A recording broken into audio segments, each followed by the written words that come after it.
This statistic that almost puts tears in my eyes every single time. 90% of all child abuse cases, whether that be emotional abuse, physical abuse, sexual abuse, 90% of child abuse, the person abusing that child is under the influence of alcohol.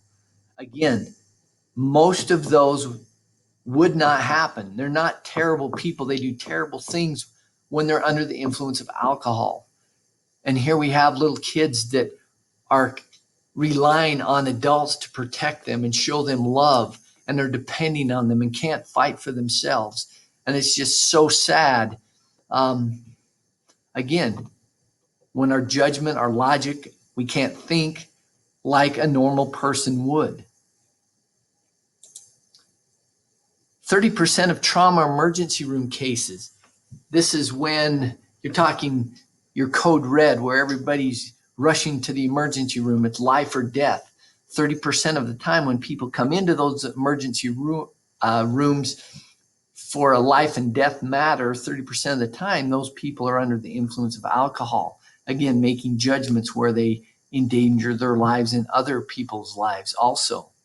Continuing on, 75% of all on-the-job accidents happen because that person is under the influence of alcohol. Now, let me tell you a couple of things.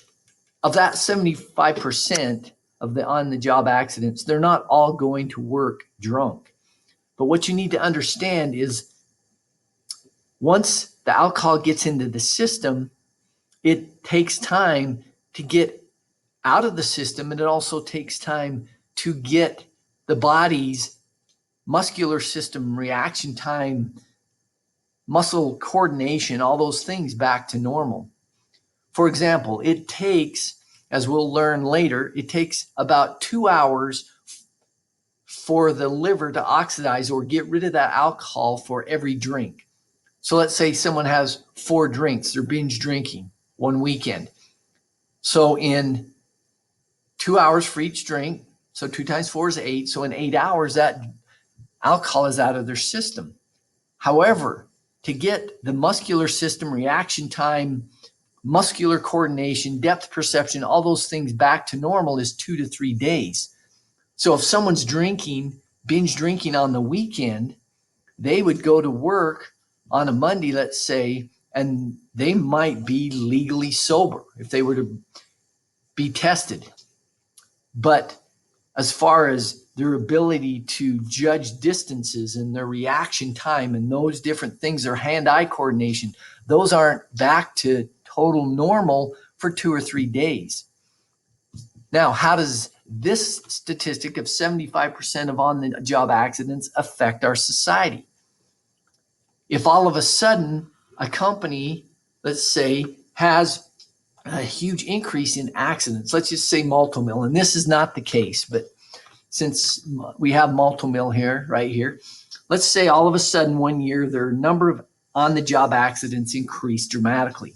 Now, every company has insurance for their employees if they get injured at work. So all of a sudden, there's a huge increase of the number of accidents. So this insurance company is paying out a lot more money. Well, what do you think they're going to do?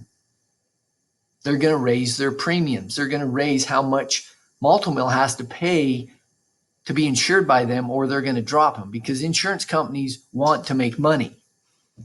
They have to make money.